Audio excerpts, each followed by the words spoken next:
Bom dia.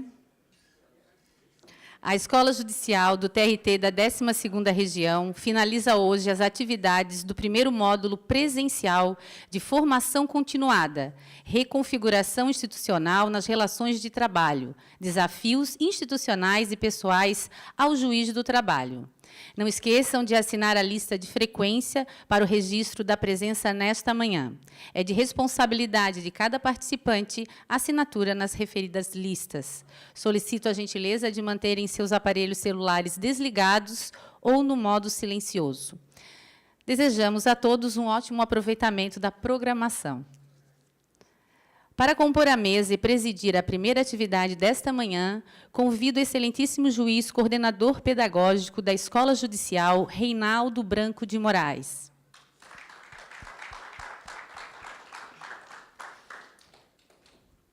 E para proferir a palestra A Pacificação dos Conflitos e a Negociação Coletiva, convido a excelentíssima juíza do trabalho, Desirê Dornelles de Ávila Bowman.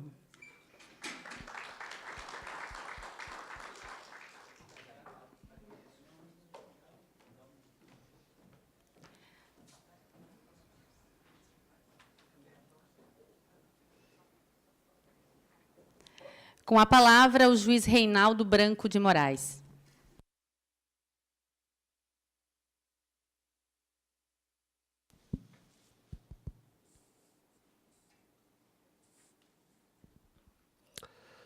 Bom dia a todos.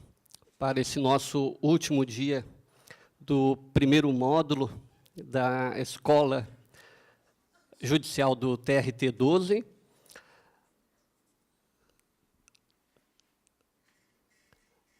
sejam muito bem-vindos os colegas magistrados, procuradores do trabalho, professores, servidores, alunos da instituição que hoje nos acolhe, o SESUSC, alunos da AMATRA 12 do curso de pós-graduação de Florianópolis. Como bem sabemos, a Lei 13.467 de 2017 trouxe profundas alterações no âmbito do direito material e do direito processual do trabalho.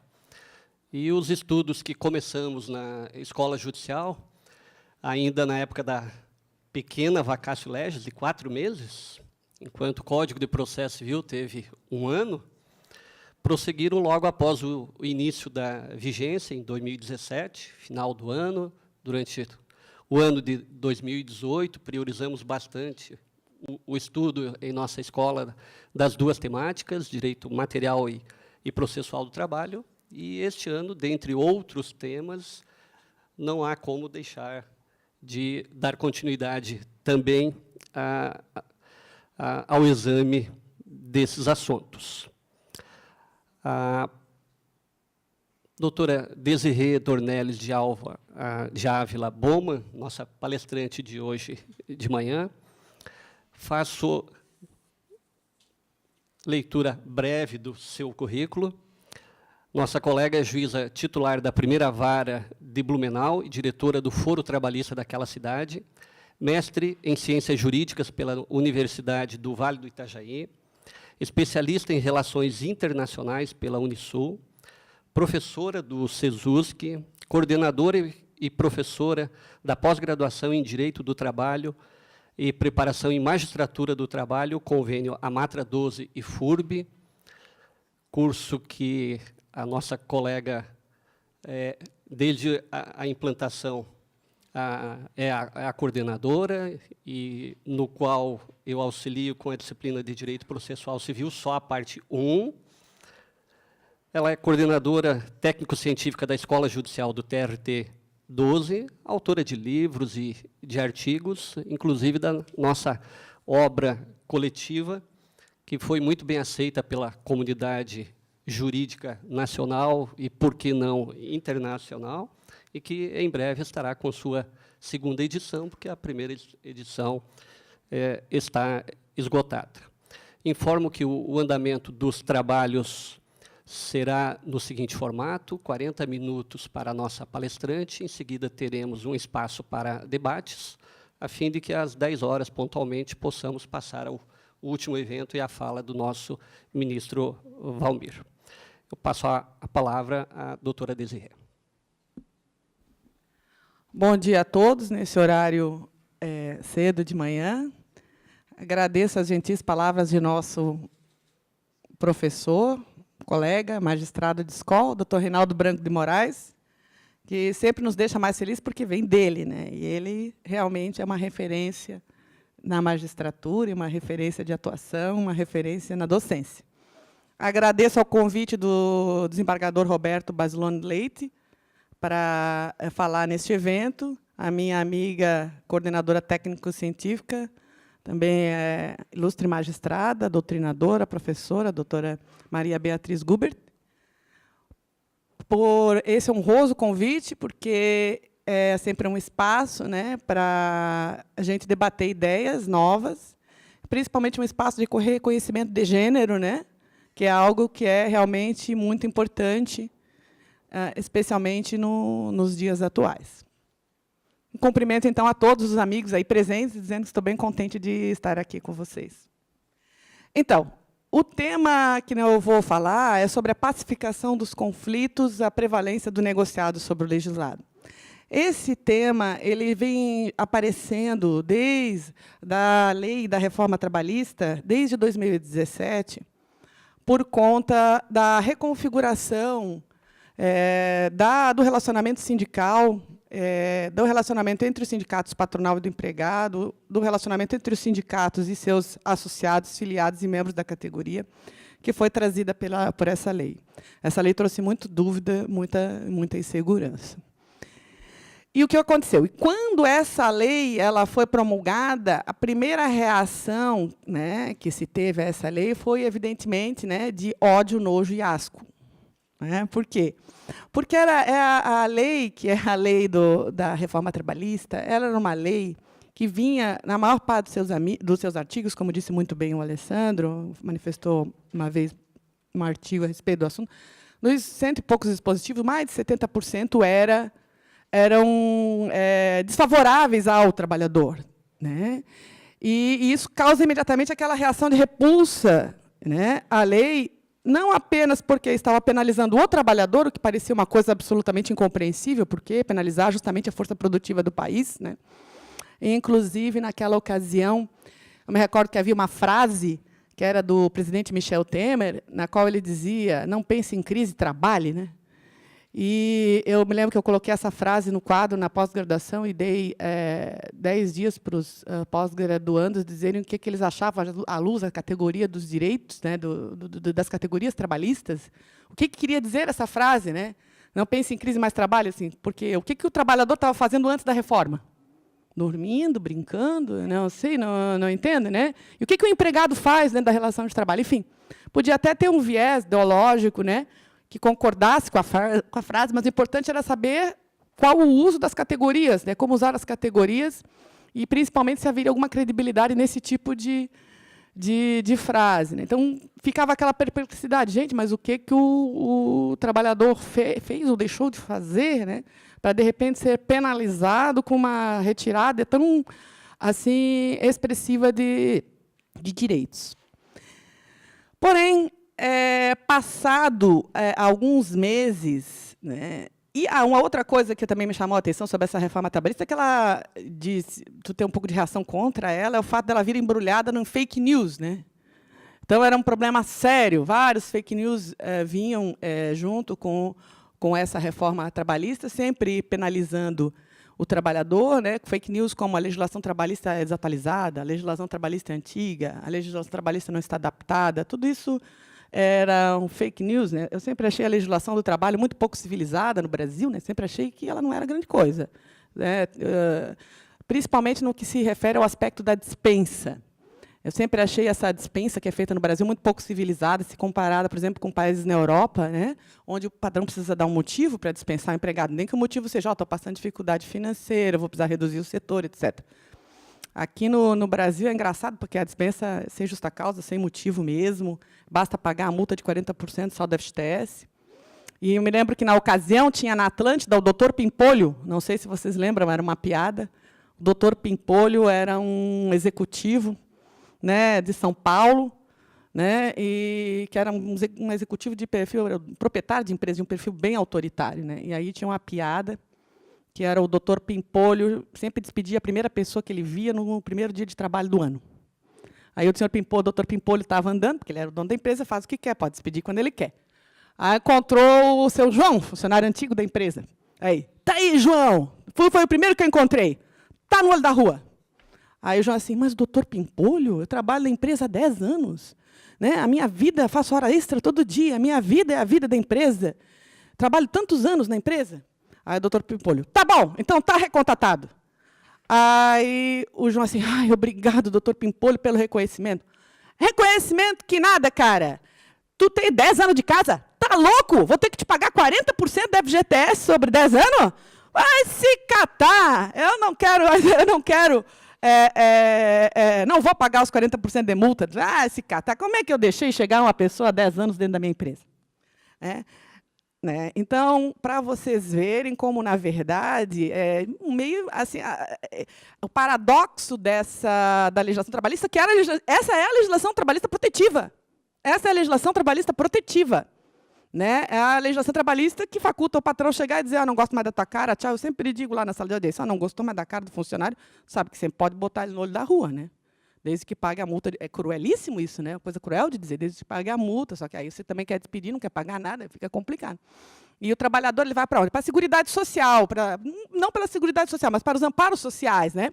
E ele vai para os amparos sociais em todo lugar do mundo. Então, quando tu despede o trabalhador, né, tu, na verdade, transfere o problema, né, por alguns meses, né, porque tu transfere da responsabilidade privada para a responsabilidade pública. Quem paga o seguro-desemprego, que até nos Estados Unidos o seguro-desemprego ele é até mais exigente, a estrutura do seguro-desemprego nos Estados Unidos ela é bem maior, porque é tipo uma assistência social, um programa de recolocação, né, além de um seguro-desemprego. Inclusive, na época do presidente Barack Obama, depois do crash de 2008, o seguro-desemprego foi aumentado nos Estados Unidos, face às dificuldades de recolocação. Das pessoas no mercado, que antes não acontecia nos Estados Unidos, lá era pleno emprego, transferido um custo que seria privado, um custo que era para dar lucro para o proprietário, é transferido esse ônus para a sociedade, né? Porque a sociedade é que, através dos amparos sociais, tem que aguentar aquela fratura, né? Que decorre da perda do emprego e da situação de desemprego, que é o problema da fragilização das famílias. Então, mas aí, depois dessa primeira fase de raiva, né, da reforma trabalhista que a gente passou, que era uma reação natural, porque não se via, como antes dito, o que o trabalhador tinha que pagar por isso, a legislação já não era grande coisa, ia ficar pior.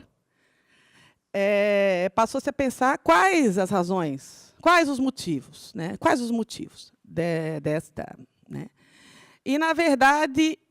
e a partir da ideia de quais os motivos dessa nova legislação, dessa reestruturação, né, como nós poderíamos aproveitar, né, essa legislação para não deixar ela se transformar num desastre total.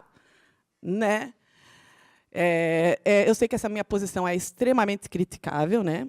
O professor Ricardo Antunes ele falou, né, que a esquerda vive com essa mania de botar perfuminho no capitalismo, né? Põe perfume, penteia o cabelo, né?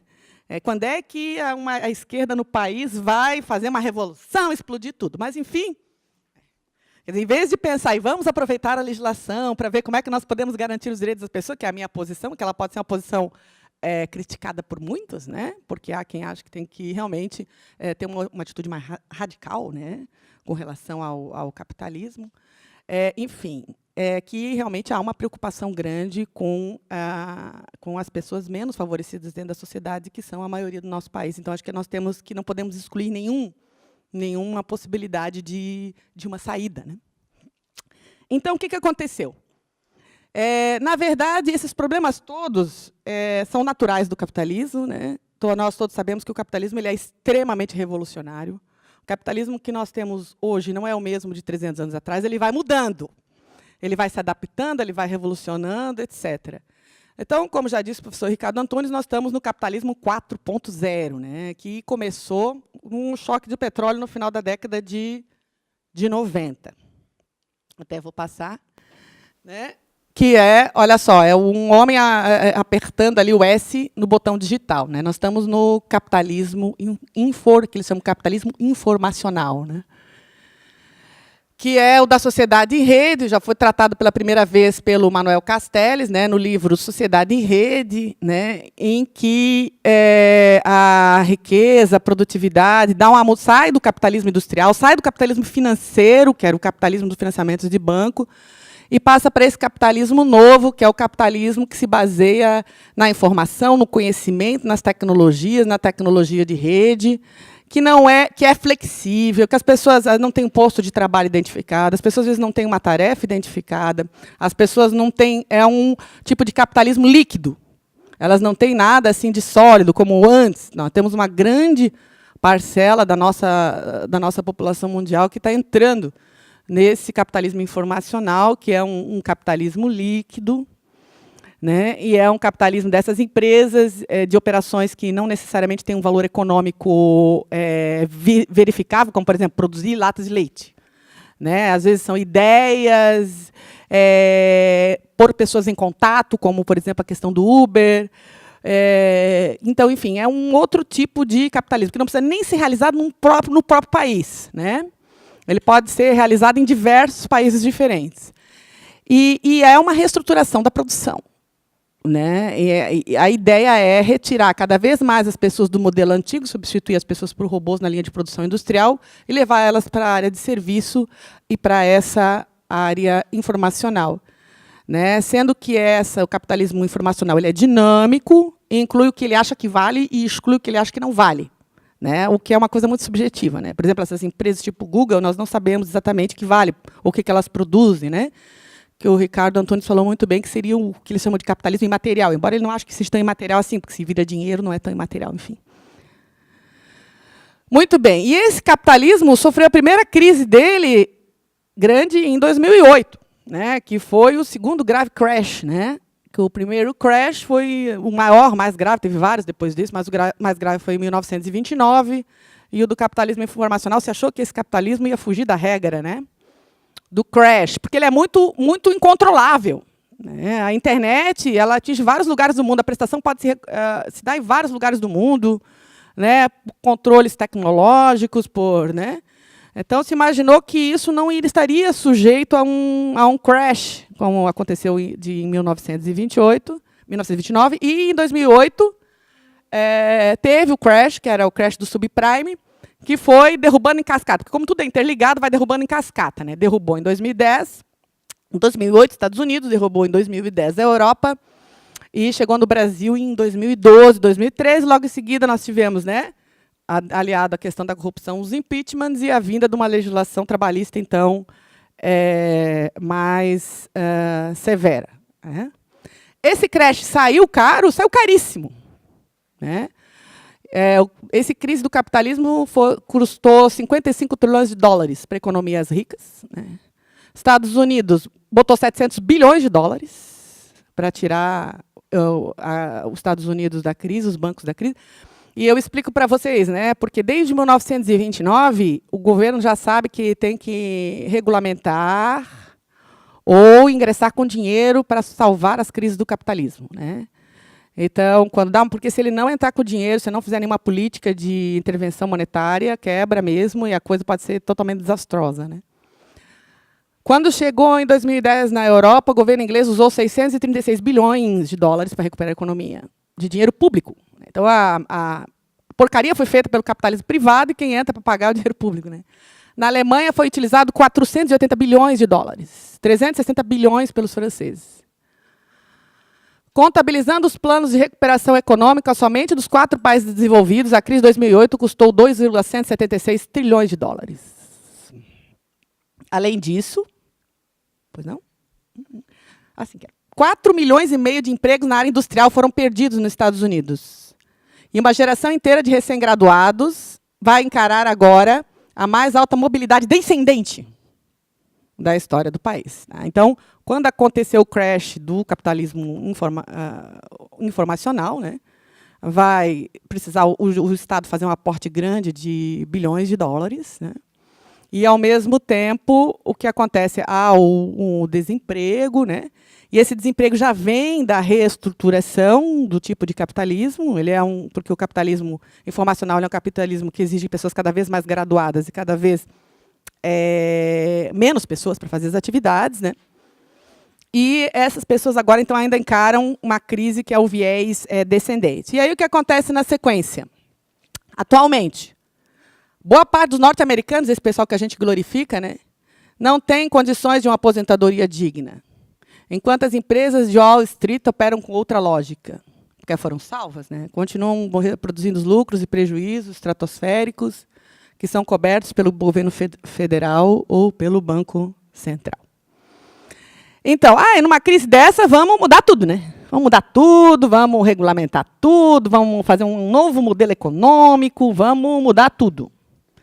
Não fizemos isso, né? Tentamos fazer. Começaram os movimentos, só que nós estamos com um problema sério, porque o que acontece? Paralelamente a essa reestruturação do capitalismo informacional, não houve a mesma reestruturação dos movimentos sindicais nem dos sindicatos, né? Os sindicatos continuavam, depois da crise do petróleo, operando no modelo antigo, né? O modelo nacional, o modelo da realidade nacional, o modelo do reformismo local, né? Começaram a apresentar alguns vícios, né, os sindicatos, né? Por exemplo, a perpetuação de dirigentes no poder, problemas de democracia, falta de transparência de contas, tudo isso são apresentados como problemas dos sindicatos, né? Sendo que o poder cresceu muito no welfare state, e quando começou a reestruturação do capitalismo organizacional, o pessoal que se perdeu, né? Não conseguiu acompanhar, não conseguiu transformar o sindicato num sindicato tão internacional, tão informatizado, tão, né, geral, tão global, ficam com rixas e falta de união, né, quanto o capitalismo se tornou informacional global. Então, vai ter um descompasso.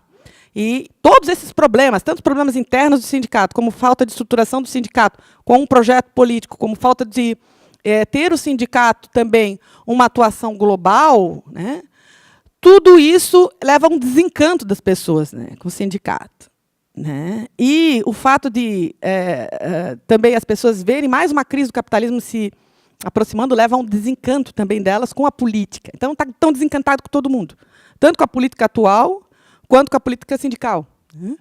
Aí tem os movimentos, que teve, depois de 2008, o M12M, é o Movimento 12 de Março, ou Geração Rasca, em Portugal. Aí, olha só o que eles botaram. Somos contra a precariedade, contra os recibos verdes, que é a próxima nossa, carteira verde e amarela, é isso aí. Recibos verdes, que é o recibo verde entregue para pessoas que prestam trabalho autônomo, né, para elas depois descontarem, no final do mês, as horas ali receberem do empregador, que tem em Portugal. Somos contra a precariedade, contra os recibos verdes, pela volta da estabilidade do emprego, tadinhos, né? Na reestruturação do capitalismo não tem mais espaço para estabilidade. Contra salário de 500 euros. Aí começa a parte ruim. Não temos partido político, nosso partido é Portugal. Pronto. Aí o que acontece? Não tem partido, não tem articulação política, o nosso partido é Portugal. É bem parecido com o que é Brasil, né? Aí desarticula, né? Porque não tem partido, e o que tem em troca? E o que tem em troca? Só pessoas simples lá dizendo que não gostariam que fosse assim, né? Contra o atual estado do país, sem justiça, sem igualdade, sem rumo. É o pessoal do M12M. Nós não queremos emigrar, que eles lá têm esse problema da imigração. Já somos muitos amigos, já perdemos muitos amigos, conhecidos, familiares, muitos amigos, conhecidos, familiares que partiram para fora por não encontrar emprego. Até quando? Queremos ser parte da solução, queremos um Portugal melhor, né? Que era o movimento, né? Tivemos o movimento 15 de março, movimentos indignados na Espanha. Nós tivemos a reação Occupy Wall Street nos Estados Unidos, né? No Brasil, nós tivemos também, né, Black Box, tivemos vários movimentos também, sem explicação, né? Aquele movimento que até nem me lembro o nome, doutor Reinaldo, como não é só pelos 21 centavos, né? Tivemos a Primavera Árabe, tivemos a crise de 2012 na Grécia, que as pessoas diziam não ao liberalismo, né? E o que aconteceu? Essa reação, ela era uma reação que ela não se articulou politicamente, né? E ela se mostrou um pouco conformista, sendo que o que aconteceu veio um pacote de arroxo desses trabalhadores, foram praticamente ignorados, né? E, pelo contrário, veio uma contra-revolução, que o professor Ricardo Antunes falou bem, uma contra-revolução afirmando que o capitalismo informacional é o que vale realmente, que é isso aí mesmo, que você vai ter que se acostumar, porque essa é a única solução, porque você também não está dando solução. Essa é a única solução que tem.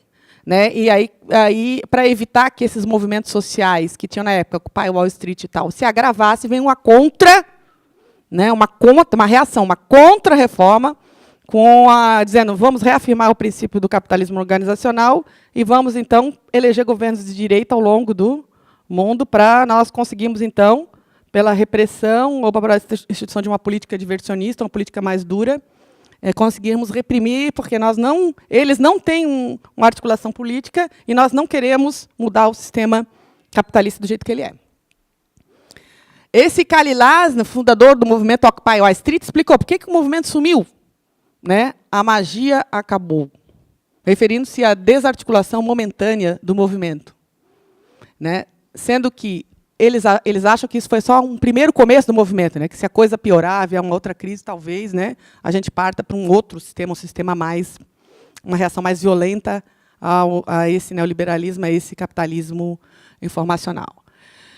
Então, essa reformulação estrutural do capitalismo ela vai exigir alguma contraofensiva. Né? É que não é possível você aceitar, simplesmente não é isso mesmo, é flexível, é sem carteira, é sem direitos, é sem. Então, vamos ver o que é que nós temos de propostas sobre isso. Uma das propostas, é por isso que a reforma trabalhista vem nesse contexto de um novo capitalismo, um capitalismo que exige uma nova forma de produção, um novo empregado, porque ele é um novo capitalismo. Ele exige um novo empregado, mais flexível, sem horário, multifuncional, extremamente preparado, que trabalhe pela internet, enfim. E aí a reforma trabalhista vem dentro dessa linha. E o que nós podemos fazer, né, dentro da reforma trabalhista, uma contraofensiva para assegurar às pessoas um mínimo de direitos. Né? Tem, claro, o Antônio Bailos, né, que é um autor espanhol bem interessante, que ele propõe o direito do trabalho como um modelo de armar. Ele diz o seguinte, que o direito do trabalho ele não pode ser um conjunto de legislação fixo, estanque, etc. Né? Ele tem que se adaptar. Ele não pode, por exemplo, servir só para funcionário com carteira assinada. Ele tem que prever um mínimo de direito para funcionários sem carteira assinada, que talvez seja a nossa situação do sem carteira assinada. Tem que se amoldando, ele não pode ficar estanque no tempo. Os sindicatos não podem ficar estanque no tempo enquanto o capitalismo vai se atualizando. Nós temos que pensar um direito de trabalho mais moldado, né, moldável, para oferecer maior proteção dentro do capitalismo. Obviamente que o Bailos é reformista, né? Vocês estão vendo, porque senão ele diria que tem que botar fogo, explodir tudo, né? Mas ele não diz isso. Ele diz que é preciso reagir pela construção de trabalho como valor político da democracia, ligar para trabalho a democracia. E o direito de trabalho é o direito constitucional. A impossibilidade de separar direitos constitucionais e coletivos do sistema democrático. Sendo que ele acha que talvez a gente consiga construir esse modelo de armar através do sindicato. Né? Ele acha que o sindicato seria... Porque o sindicato pode ser uma terceira força, né? Uma terceira via. E ele, até a década de 70 ele foi bem expressivo como via, né? Importante política. Né? Apesar de todos os problemas, apesar de todos os defeitos, enfim, esses defeitos têm que ser sanados. Né? E ele tem que adotar um modelo democrático e entender o direito de trabalho como um valor político dentro de uma sociedade. Né? Exigir um compromisso maior com a classe capitalista. O sindicato é o representante coletivo social do trabalho, não só como fator econômico, mas principalmente de inclusão e criação da riqueza, de expressão de segurança dos indivíduos. Vai lá. Algumas possibilidades desse novo direito de trabalho como modelo de armar. Reconhecimento de direito a outras formas de trabalho, com diferentes graus de subordinação. Reconhecimento de novos tipos de pessoas, né, do capitalismo informacional, que merecem a proteção, extensão de direitos a pessoas como do trabalho subordinado, do trabalho intermitente ou do trabalho autônomo. É o seguinte, tem um capitalismo informacional que está super se reorganizando e mudando. E nós estamos apegados a ideias antigas, e talvez nós precisamos de ideias novas. Talvez a gente precise de novos conceitos, de estender legislativamente, através dos sindicatos, a proteção para outros tipos de trabalho. Tá? Dar a tela de proteção para esse trabalho, porque senão nós vamos romper muito, né? Vamos romper muito o compromisso, né? Dentre as forças produtivas e o capitalismo. Não vai ter mais esse compromisso, vai ficar um monte de rico de um lado e um monte de pessoas em situação de penúria do outro. O reconhecimento de novos conceitos, como de empresário complexo. Portugal desistiu, né, do direito de trabalho tradicional, passou para esse direito de trabalho moderno, mais diferenciado, que reconhece, dentre outras coisas, uma nova forma de empresário, que se chama empresário complexo, porque o que é empresário complexo? É aquele que tem empresa terceirizada, quarteirizada, quinteirizada, e, no final, está funcionário autônomo. Então, Portugal vem construindo novos conceitos para tentar avançar no combate a um novo posicionamento do trabalho, do trabalhador, dentro de um novo modelo de capitalismo, que é o capitalismo informacional, que é esse capitalismo do século XXI. Né? O professor Ricardo Antunes falou para nós, eu até refaço, porque ele falou bastante coisa a ver com o meu tema, então acabei eu falando de novo para vocês, né? Que tem que fazer proteção aos novos proletários. Né? Ele fala que os sindicatos têm uma tendência a ficar só com o pessoal da carteira assinada, né?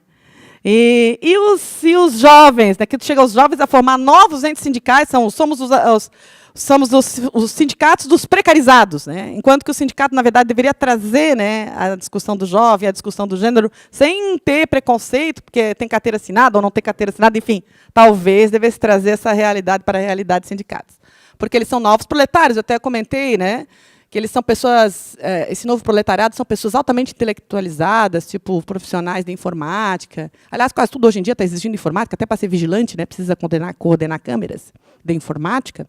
E o salário não é compatível, né, com essa nova formação, continua sendo 2, 3 salários mínimos, então tu não acredita que empresas multimilionárias, né, pagam tão pouco para funcionários tão... Né? Então, a erosão do sindicalismo na Europa, na década de 70, coincide com o surgimento do novo formato de capitalismo, que é esse informacional, na década de 80. Houve enfraquecimento das relações do sindicato com os partidos, diminuição dos recursos dos sindicatos, precarização da mão de obra. Tudo isso, a precarização da mão de obra, faz parte da reestruturação do capitalismo no capitalismo informacional, porque é mais flexível, ele é um capitalismo flexível, estava exigindo, ele destrói todo o sistema antigo, bem típico do capitalismo, destrói todo um sistema antigo, ou deixa poucos bonsões para o sistema antigo, e quer trazer todo mundo, refazer todas as relações, né, de trabalho, etc., para um modelo novo, que é um modelo mais flexível. E, com isso, ele dá uma quebrada no sindicato, porque o sindicato quer ficar no modelo antigo. Então, o sindicato tem que rever os conceitos. As taxas de sindicalização. No EU é 10%. O EU é uma coisa, os Estados Unidos é uma coisa engraçada, porque eles têm uma fé no capitalismo, né? É o único do país com sindicato que os sindicatos acreditam muito no capitalismo. Né? Eles têm lá o American Federation of Labor and Congress of Industrial Organizations, e eles têm a Change to Win Federation, né? Que já ficou ruim, porque já saiu, porque a American Federation of Labor brigou e criou o Change to Win Federation, né? Então, em vez de os trabalhadores unir, para variar, estão se separando. Ali diz em inglês, uma pesquisa conduzida mostrou que esses 10% de empregados que são sindicalizados nos Estados Unidos, eles recebem 30% de salário e vantagens maiores, né, que os outros que não são sindicalizados. 30%. Ou seja, eles conseguem negociar com os patrões vantagens. E, principalmente, conseguem negociar os amparos sociais. Porque eles têm um problema sério de amparo social nos Estados Unidos, que é a aposentadoria e os amparos sociais dos doentes. Né? Então, eles conseguem amparar as pessoas, né? Que isso é uma coisa que nós temos que pensar para o futuro. 10% também é na França e na Polônia. Já foi 50%, tá, gente? Na década de 80, com o capitalismo informacional, né, os problemas enfrentados pelos sindicatos reduziu. 20% na Alemanha, na Espanha. Né? Na França tem uma forte regulamentação estatal. Então, até por isso que a sindicalização, às vezes, não é tão alta. Agora está terminando, está se caminhando para uma redução dessa legislação também. Em França, é possível que a sindicalização aumente. Né? 20% na Alemanha e Espanha, onde os sindicatos ainda têm... eu não sei dizer o nome do sindicato, porque é tudo alemão. Né? Então, é tão compreensível. E 70% são sindicalizados na Suécia e na Finlândia. Por que um número tão grande de sindicalizados na Suécia e na Finlândia? Porque lá eles têm um sistema de relações laborais baseados na institucionalização dos compromissos da classe entre capital e trabalho, compromisso de classe. Então, lá eles consideram o direito do trabalho um componente importante da política e um elemento essencial da democracia, e eles têm esse compromisso maior. 10 minutos. Então, ótimo. Então, já estou terminando, estou bem só na metade. Mas vai lá. A negociação coletiva.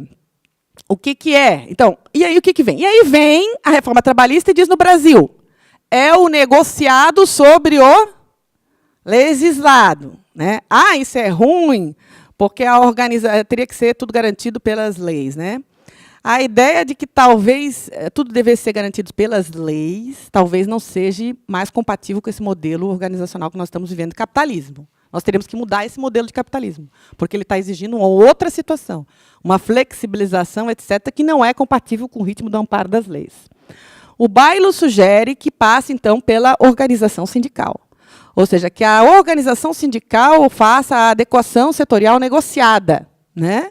Ou seja, que se constitua como força política para impor novas garantias para os trabalhadores. Né? Isso aí tem previsão na Convenção 98 da OIT, tem provas estatísticas que a organização dos trabalhadores em sindicato ela realmente melhora as condições dos trabalhadores e dá mais direitos. Né? Então, nós temos que combater as mazelas dos sindicatos e tentar, de repente, essa via. De onde, né, obrigatória a participação dos sindicatos nas negociações coletivas de trabalho, está no artigo 8º da Constituição, de onde talvez, e essa é a minha sugestão polêmica, né, não devêssemos excluir totalmente, né, e eu acredito que também falou sobre esse assunto o professor Casagrande, né, talvez não devêssemos excluir totalmente a história do negociado sobre o legislado. Né. E eu estou falando isso aos senhores, aos meus colegas juízes do trabalho, porque nós vamos precisar decidir isso aí. Eu vou passar o que interessa. Tem 3 coisas que interessam para nós. Primeiro, o problema dos problemas dos sindicatos. Quais são os problemas dos sindicatos? Os dirigentes sindicais que se eternizam no poder, falta de democracia, falta de transparência, etc. Né? E isso o professor Casagrande também mencionou. Nós vamos ter que passar a exigir maior transparência e ética na conduta dos sindicatos, se for possível. Né? Isso passa por tentar preservar eles economicamente. O sindicato tem uma tripla ideia de associação, representação e defesa de interesses. Nós temos de ter isso bem presentes quando nós formos avaliar a atuação sindical. Né? Solicitar que haja mais representação, solicitar que eles realmente defendam os interesses do grupo profissional. Esses 3 eixos fundamentais vão perpassar todas as nossas decisões. No Brasil, nós tivemos um problema grave do desenvolvimento. Né? Ó, Getúlio, por que ele nos deu aposentadoria? Eu quero Getúlio. Agora ele está tirando e dizendo, nós queremos o Bolsonaro, ele não nos dá aposentadoria, mas nós queremos ele mesmo assim. Enfim, o Getúlio Vargas, né, nós tivemos um desenvolvimento sindical muito problemático. Né? Por quê? Por causa que não chegou a haver uma liberdade sindical. Né? O sindicato no Brasil sempre foi considerado uma força contida. Né? Tanto na Carta de 30, quanto de 46, a de 67. A ditadura militar ela quis dar ao sindicato um papel muito específico, que era uma conotação assistencialista, o sindicato de assistencialismo, né? E querendo evitar que eles se transformem numa força política. Com a Constituição, começou a haver houve abertura política a partir de 85, as famosas greves do ABC Paulista.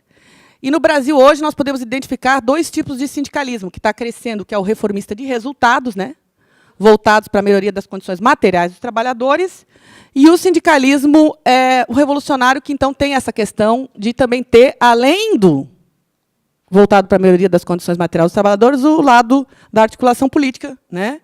Mas as 2 valem a mesma coisa. Né? Mesma coisa, porque nós estamos falando em resistência, em alteração do modelo para uma nova forma de capitalismo. Né? E nós não podemos fazer uma divisão entre tipos de sindicato, nós temos de agregar, né? Porque precisa de união. Nós temos um reformista de resultado e um...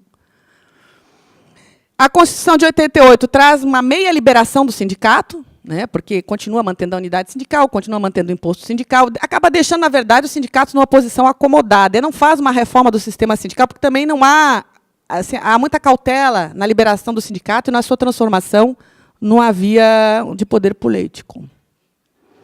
E veio a reforma trabalhista, né? Que vai, então... Pensamos em fazer uma pequena alteração no seu contrato, senhor Hércules. Em vez de 12 trabalhos, propomos 12 horas de trabalho por dia.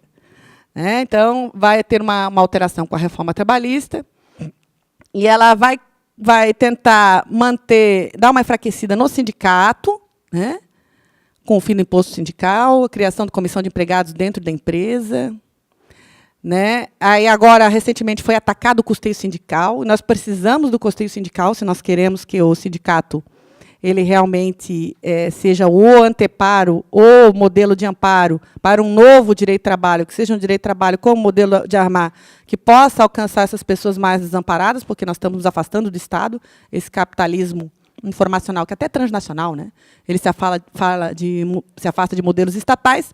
Então, nós precisamos da contribuição sindical. Agora tivemos um ataque muito forte à contribuição sindical, porque sempre se tem medo, né, que o sindicato consiga. Que vocês vejam bem, a taxa de sindicalização do Brasil é 14%.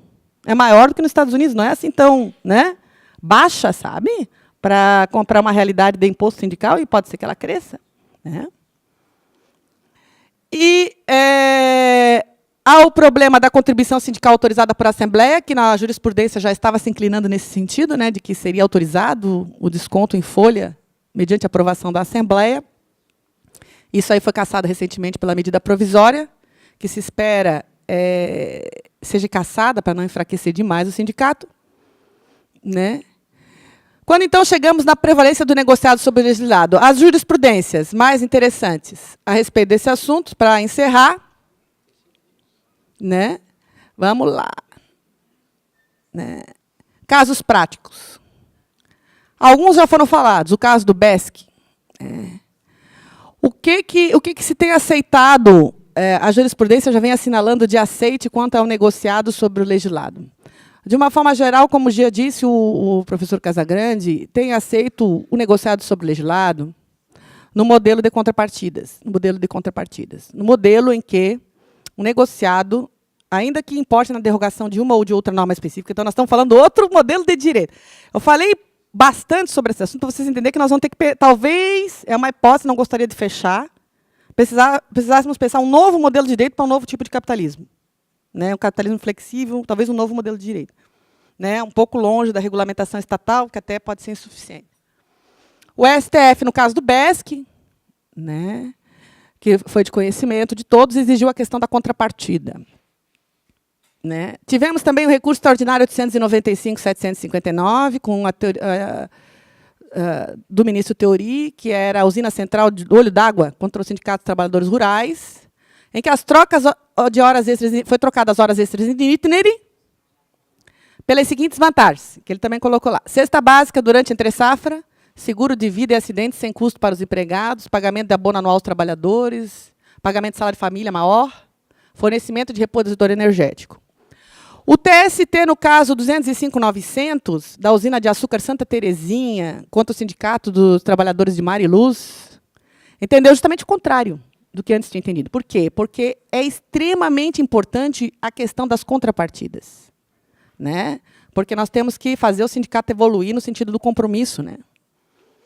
O TST, nesse caso, entendeu que a autonomia negocial não é absoluta, não altera a natureza jurídica das parcelas, fez um distinguishing. Distinguish é quando você faz uma distinção do teu caso particular quanto àquele caso do Supremo, que é o do BESC. Né? Distinguish, né, com o analisado pela STF, dizendo que naquele caso as contrapartidas não eram suficientes. Se não me engano, acho que daria apenas o energético e um plano de saúde mediante coparticipação. Né? Então, não se entendeu que as contrapartidas fossem suficientes, né? E que a flexibilização das horas se fez sem a correspondente vantagem pecuniária. Porque aí o patrão acha que entrega qualquer coisa, dá. Né? Então, tá. É extremamente difícil falar isso para quem sempre quis, né, um direito de trabalho estatizado, né, um direito de trabalho em que o Estado que reconheça, não dependa da iniciativa individual. O TST-RR 93.400 reconheceu a validade da fixação da hora noturna em 60 minutos, mediante o aumento do adicional noturno, de 20% para 25%. Entendeu que a contrapartida era suficiente. TST, Souza Cruz versus Sindicato dos Trabalhadores das Indústrias Gráficas do Rio de Janeiro. Redução do adicional de periculosidade de 30%, isso aí já que são casos julgados, tá, gente? Para 12%, mediante aumento da participação de lucros, garantia de emprego e salários durante a vigência do acordo. Deu uma estabilidade de 2 anos. Né? Esse teve voto vencido do ministro Cláudio Brandão, que entendeu que houve violação da redutibilidade salarial, que foi a redução do adicional de periculosidade. Ele entendeu que a estabilidade por 2 anos. e os salários, garantia de salário, não era uma contrapartida suficiente. Então, o ministro do Trabalho, Ronaldo Nogueira, alguns parâmetros para sustentar o negociado sobre o legislado. E depois ele mesmo se desdisse, mas, enfim, esses parâmetros ainda norteiam uma atuação do Tribunal Superior do Trabalho. Não é possível supressão de direito trabalhista constitucional. Não é possível a flexibilização de normas relativas à medicina e segurança do trabalho, norma relativa a direitos de terceiros e normas processuais. Não, processuais, por mim, podia flexibilizar. É possível a redução, porém apenas temporária, de direitos de natureza salarial ou ligados à jornada. Redução deve ser compensada com vantagem de natureza salarial sindical. E a anulação da cláusula flexibilizadora deve ser acompanhada da anulação da vantagem compensatória, por óbvio. Que aí, então, o que estava acontecendo era, como o ministro Casagrande falou, o procurador Casagrande falou, havia a nulidade da cláusula flexibilizadora sem a cláusula compensatória. Então, terminando, é isso aí, gente. Nós estamos diante de um novo modelo de capitalismo. Nós temos duas opções. Podemos verificar se os movimentos sociais vão ser capazes de propor um novo modelo econômico. Ou podemos propor, ou tentar, ainda insistir um pouco dentro do capitalismo do viés reformista. Como o capitalismo está flexibilizando, estão flexibilizando também, ela exige a flexibilidade, ele destrói uma cultura anterior, do proletário industrial para esse novo proletário que é super formado, etc., mas que é flexível, que trabalha em casa, que ele faz essa alteração.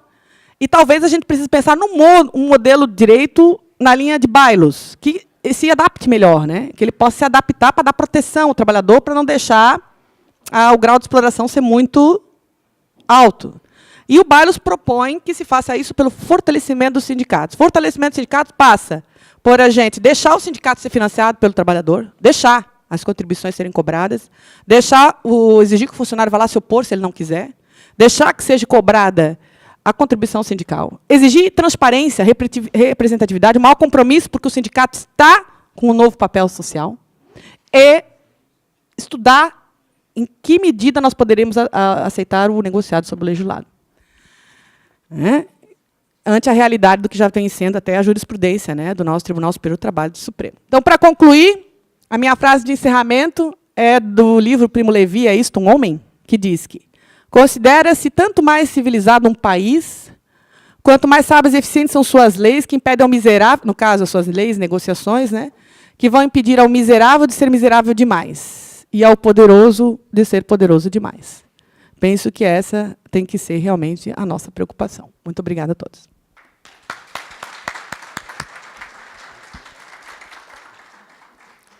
Obrigado, doutora Desirê, pelas excelentes colocações e provocações ao nosso pensamento.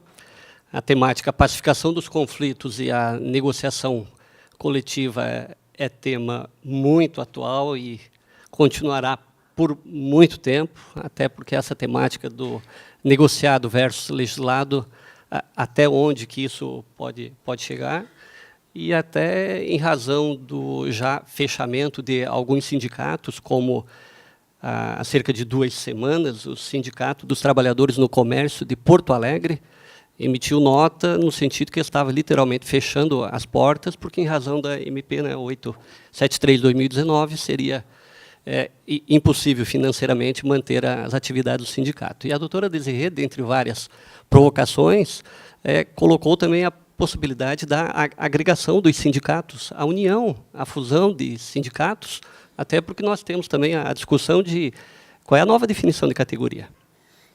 É aquela que existia antes da reforma e continua existindo, ou categoria só quem contribui, só quem recolhe? E os novos trabalhadores, como é que ficariam nessa situação? Há cerca de um mês eu instruí um processo paradigmático e vale a pena comentar com os colegas, porque trabalhador da construção civil, de praxe, pedindo vínculo empregatício, o empreiteiro contesta e diz, tanto não era empregado que o reclamante tem MEI. Claro, MEI para poder trabalhar. Todas as testemunhas inquiridas no processo também tinham MEI. E todas vinculadas ao empreiteiro, e, a partir de um dado momento, as construtoras só permitiam que o empreiteiro, que tem a limitada, que agora já passou a MEI também, que não precisa tanto, enfim, essa nova realidade de trabalhadores, eles poderão se agregar àquele sindicato, ainda que ele não seja sindicalizado. Então, nós temos um novo universo aí pela frente. Nós temos um pouco tempo ainda para perguntas, então, abro a possibilidade para questionamentos. Rapidinho, né? A gente está em cima da hora. Em primeiro lugar, quero parabenizar a minha colega e amiga Desirê pela palestra. Uma pena que a gente foi muito rápido. Precisamos ouvir mais, te ouvir mais a respeito de onde vamos parar com esse modelo sindical. Mas de tudo que a gente tem ouvido desde o início do primeiro dia, ontem a gente estava até comentando, parece que as palestras estão todas linkadas, né? Todas estão tendo um link e a gente chega à seguinte conclusão: precisamos de mais união, mais solidariedade, mais empatia, e isso passa por trabalhadores e empresários, né? Nós, nesse contexto de juízes, advogados trabalhistas, para que a gente possa encontrar, sim, um novo modelo para as relações de trabalho. Eu acho que ficou bem evidente da crise no capitalismo, de tudo que a gente ouviu até agora, que o caminho é esse, o diálogo e o fortalecimento das relações, incluídas aí as relações de trabalho. Tá? Muito obrigada pela palestra.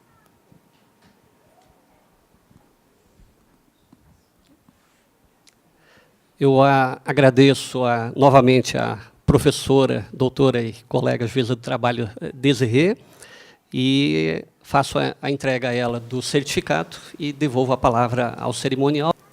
Muito obrigado a todos.